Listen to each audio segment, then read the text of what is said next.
Hi, welcome to the 14-day weather forecast. It has been a very mild November so far, but change is on the way. So without further ado, let's see how things could develop through the next 2 weeks. Here's the picture at 18 GMT on Tuesday the 11th, and those of you with a very keen eye may spot that I'm basing this sequence on data from the Canadian global model rather than the GFS, which I usually do. 2 reasons for that. Firstly, the data sets from the Canadian model are high resolution, so the generated graphics are a little bit smoother. And secondly, the verification statistics have it ahead of the GFS at the moment. Let's see how it handles things. To start off with, there's a southwesterly flow, so it's mild, and there are outbreaks of rain in places, particularly the west. Through the coming days, it stays quite unsettled, but colder air begins to push into the north and make some inroads southwards, but it stays milder in the south. And along the boundary zone, there is the potential for heavy outbreaks of rain, and the tightly packed isobars there indicate quite strong winds as well. So very unpleasant conditions. There is uncertainty about just how quickly this colder air is going to push southwards, but it looks like it will reach all areas at least for a time. There is some white shading there showing up in Scotland, so sleet or snow over high ground. Then high pressure has more influence towards the end of the week. Another area of low pressure crosses the far north, bringing some rain, sleet or snow. And at least according to this computer model run, disturbances begin feeding back in from the Atlantic. But by this point, there's quite a lot of difference between the deterministic models, as I will show you later on. Here's the jet stream and a air temperature sequence. The UK is inside the red circle. The mottled shaded area indicates a track of a jet. So you can see there's a big dip there to the west, low pressure to the southwest. And it's the blue shading, of course, which indicates the cold air aloft. And it does make inroads southwards through the week, but it's a struggle at times. And as I've already indicated, there is uncertainty about the developments in terms of the details later on. In general terms, it's more likely to be cold in the north than it is in the south, but that cold air will probably reach all areas at least for a time. So let's see some of the day-by-day charts using the UKV model. Do they reinforce a message? Well, the maximum temperatures on Wednesday show a mild picture across the UK, 13 to 15 in much of England and Wales, but it's quite unsettled with some heavy outbreaks of rain. Forwards to Thursday, and change is starting to take place. At least it is in the north, because temperatures have dipped quite significantly in Scotland. There's a bit of pink shade in there, indicating sleet or snow over high ground, but it's still mild in Northern Ireland and much of England and Wales. It's quite unsettled too, with rain in places, some heavy bursts once more. Forwards to Friday, and that colder air is making its way down across the UK, but it's remaining mild in much of the south, up to about 15 or 16 degrees in the London area. Also, there are heavy outbreaks of rain, and they are pushing northwards, so that boundary zone between the cold and mild air at this point is heading northwards once more. It's cold and bright though in Scotland. Into the weekend, and the cold conditions are still affecting the north, and the outbreaks of rain, which were heavy, are becoming fragmented and fading away through the course of the day as they start to push away southeastwards. And that colder air once more tries to make its way down across the UK, but it's still mild in the south at this time. 15 or 16 degrees is well above the average there in the southeastern corner. Using data from the GFS model to have a look at Sunday and Monday, the message here is that the colder conditions do make their way down across all areas, and by Monday maximums around 8 degrees in the southeast and East Anglia. So it's not desperately cold by any means, but it's significantly colder than most of November has been so far, in fact all of November. The overnight lows tell the same story, mild to begin with. This is the view for Wednesday morning, 12, 13, 14 perhaps in England and Wales. That's very, very mild indeed, very high overnight low values. But by Friday, the risk of frost is increasing in the north, sub-zero values in Scotland. It's still mild from the south, and it's a similar picture on Saturday morning as well. The Morgan XG ensemble plot showing temperatures for the London area is quite useful. Through the first few days, the lines are tightly packed together, indicating good agreement between the different runs within the model. And a thing to note here is that there isn't much variation between the days and the nights. If there was, what we would see is the daytime values shooting up and then a dip as it turned colder at night before shooting back up for the next day. But this is a flat picture, so probably lots of cloud around and not much diurnal variation. It's from around the 14th though that the signal for temperatures to begin dipping strengthens, and it's turning quite chilly later on, albeit the spread of solutions is widening, so indicating growing uncertainty. It's going to be quite windy at times too, as I've mentioned. 30-mile-an-hour gusts on a couple of occasions look quite likely. So I don't think strong winds are going to be causing disruption, but they will make it feel thoroughly unpleasant in the rain, if it is raining at that time, and it looks quite likely that it will be. Well, we're reaching the time of the year when people obviously start associating the word cold with the possibility of snow cover, so let's just assess the risk through the first week. The charts here are generated from the Canadian model, the one on the left, and the GFS on the right. And there is reasonably good agreement here that the risk of snow is going to be confined to high ground in Scotland mostly, but perhaps in the Lake District and other areas of high ground in the north according to the Canadian model, less so according to the GFS on the right, which is quite unusual. The GFS often over forecasts snow amounts. And the other area to look at is the Welsh mountains. There could well be some accumulating snow there too. But it doesn't, of course, discount the possibility that there could be some wintry showers in other areas over lower ground. It's just that it's very unlikely that they will produce accumulating snow. There could be some sleety and wet snow falling at times in the north, particularly even, as I say, over low ground. The GEFS postage stamp ensemble plot for the same time, so looking ahead to Tuesday here, each one of these shows the forecast snow accumulations from one run in the ensemble. It reinforces the message. Most of these have the snow restricted to high ground in Scotland. One or two have a more widespread risk, bringing it down into northern England, perhaps, and parts of Ireland as well. All in all, though, the focus is very much on the risk of accumulating snow being in Scotland and especially over high ground. What about rainfall? Well, these are the 5-day forecast accumulations from the ECM and GFS models. And despite that talk about snow, the vast bulk of this precipitation will indeed be falling as rain. It is quite a wet picture in large parts of the UK, and I wouldn't be surprised if flooding became an issue in the west. Moving forwards to the 10-day aggregates, totals have increased, particularly in the west, over 100 millimetres in parts of Wales and northwestern England, Northern Ireland too, according to the ECM model.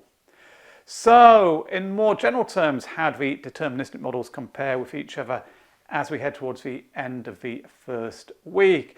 As I've already indicated, it's quite a messy picture, at least according to the Canadian model. But here is the GFS on Tuesday the 18th.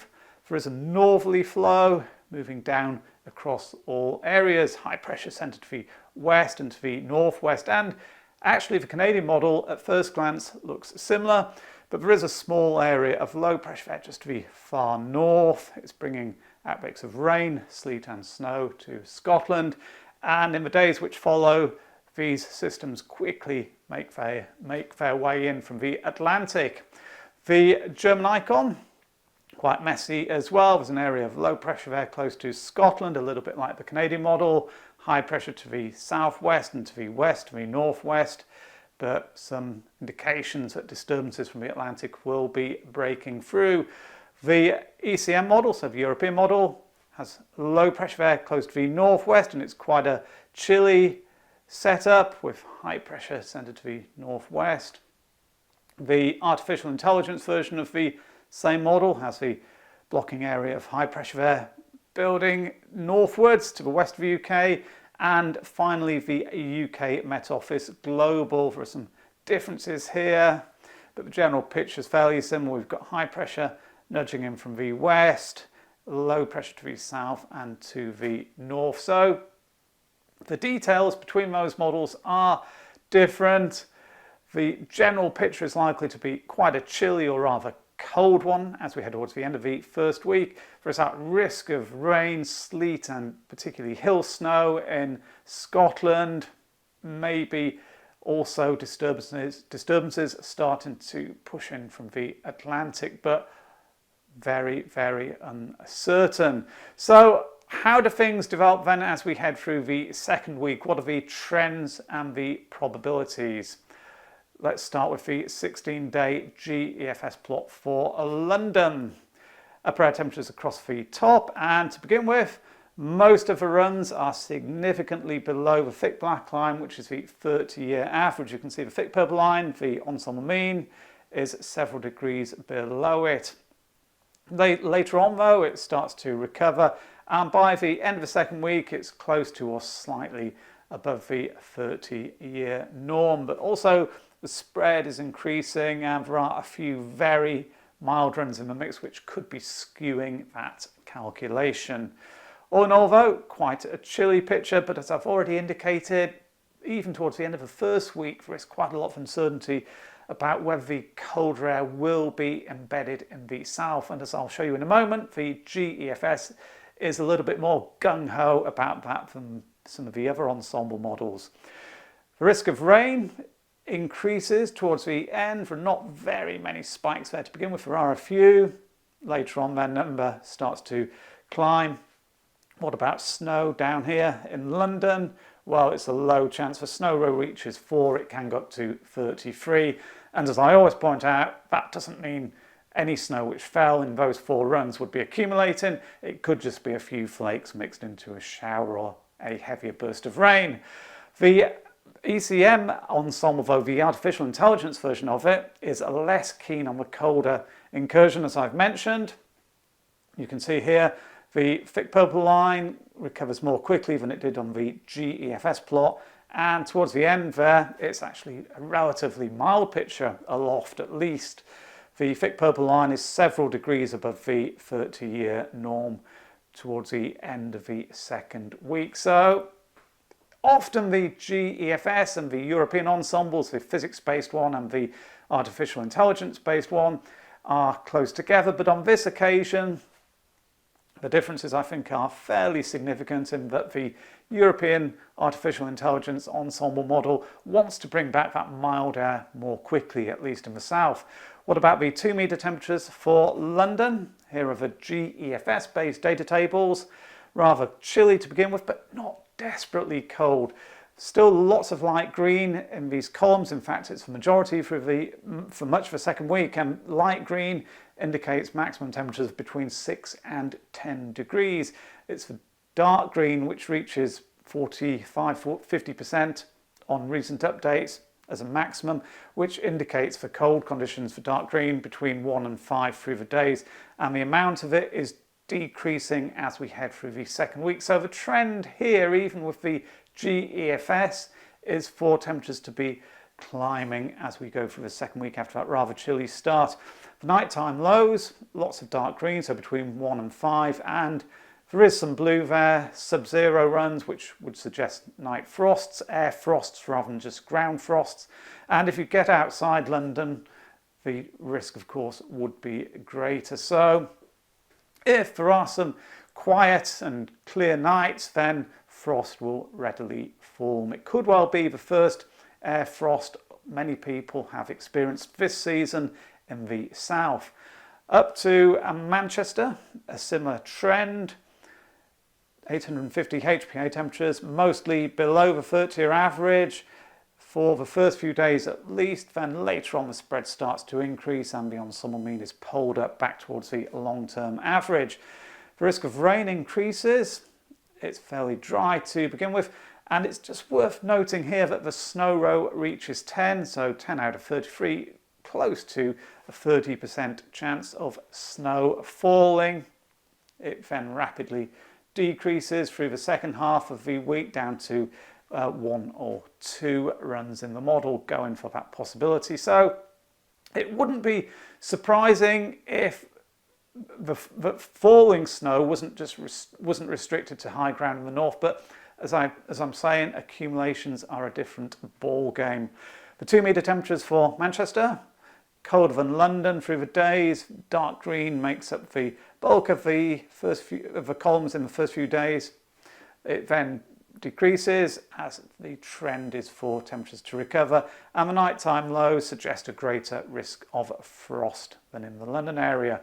Finally, up to Glasgow, the trends are very similar, although the negative anomaly is bigger, I think, in terms of the 850 HPA temperatures. So more runs here are bringing in colder air and keeping it in place for longer, which is what you would expect with it coming down from the north. And the chance of rain is increasing through the second week. The snow row not especially high, it's actually a little bit lower than it was in the Manchester chart, up to about 7 there, I think. So not out of the question, as I'm saying, that snow could fall in heavier showers over low ground in the north, but it doesn't look like it's going to be accumulating or causing too many problems. The 2-metre temperatures for Glasgow, lower than they were in Manchester, which were lower than London. A greater chance of frost, significantly greater chance in Scotland than locations further south in the UK, and the days distinctly chilly, between 1 and 5 degrees, according to most of the runs in the GEFS, until the very end there, where the amount of light green becomes more significant. So temperatures probably starting to recover, but more slowly than they do further south. What about snow through this second week? Here's the GEFS ensemble forecast showing the risk of accumulating snow. The animation goes right through the second week of the forecast period, and it's very clear the risk is mostly over high ground in the north and the Welsh mountains. But as I've been indicating, that doesn't preclude the possibility of wintry showers developing more widely. It's purely the risk of accumulating snow, which this is showing. There are a few runs, it's just worth highlighting, there are a few runs in there which show snow accumulating even in central and southern parts of Britain. So it's not completely out of the question, it just looks unlikely at this stage. Rainfall through the second week, or maybe I should say precipitation to be more correct, with that colder air embedded into the mix. These are the forecasts showing the percentage chance of 5 millimetres or more falling on the first 3 days of the second week, quite low on the first 2 days. It's an interesting chart on the right there, which is day 3, because the chance has increased quite widely, particularly in the south and the west. So perhaps just reinforcing the message that more unsettled conditions could be starting to return, disturbances making their way in from the Atlantic as high pressure declines. And that trend continues through the next 3 days. In fact, the risk of significant rain is quite high in the west and the northwest of the United Kingdom. The GEFS mean surface level pressure forecasts for York paint quite an uncertain picture. The columns are made up mostly of yellows and greens. The yellows indicate runs which are generally close to or a little bit above the average pressure for the time of the year. The greens are below it. So I think all in all, it doesn't look like there's a signal here for deep areas of low pressure to be moving in. Likewise, it doesn't appear as though high pressure is going to be building strongly close to the UK. For that to be the case, you would expect to see more orange showing up. There is a little bit there, but it's only 2 or 3 runs in the ensemble which are falling into that category, and likewise, it's only a few runs which are bringing in deep areas of low pressure. The blues and purples are used to indicate those scenarios. And the snapshot surface level pressure chart for Friday the 21st from the GEFS has low pressure probably centred to the northeast, so it's still potentially quite a cold picture at this point, with something of a northerly flow moving down across the UK, the coldest air in the north, but it doesn't look as though the signal is especially strong at this range. Likewise with the European model, you can see the minus 5C, 850 HPA isotherm there in northern Scotland. So it still looks rather cold on balance according to these two charts, but it's not very, very clearly defined. So to summarise week 1, it's mild and unsettled to begin with. Heavy rain affects large parts of the UK and there could be some flooding in the west. It slowly turns colder. In the north, frost becomes more widespread and the risk of snow increases over the hills. Milder conditions probably hold on in the south until late in the week, but even there it is likely to turn colder eventually. Week 2, rather cold to start off with, a risk of frost, especially in the north. The possibility of accumulating snow is mostly confined to high ground in the north and the Welsh mountains, but there could well be a few flakes of snow mixed into showers at lower levels, or wintry showers in other words. The chance of it turning changeable rises as we go through the second week, and there is a signal for it to begin turning milder as well. So a greater risk of rain later on as the Atlantic possibly, or maybe probably, starts to return. So there we have it. A taste of winter appears to be on the way, and coming after such a mild start to November, I think it will be a shock to the system for many people. Now, with that said, based on the current data, to me at least, it doesn't look like a particularly notable or potent cold spell. Snow mostly reserved for high ground in the north. Anyway, I hope you enjoyed this video and found it useful. Then as ever, if you did, please consider hitting the like button below and subscribing to the channel if you've not done so already, because in that way you'll not be missing any of my future updates. And this week in particular, you don't want to be missing them, because I'm hoping to have online the first White Christmas 2025 video, and I'll be digging out one of my Christmas jumpers especially for it. Anyway, thanks very much for watching, and I'll see you soon. Bye now.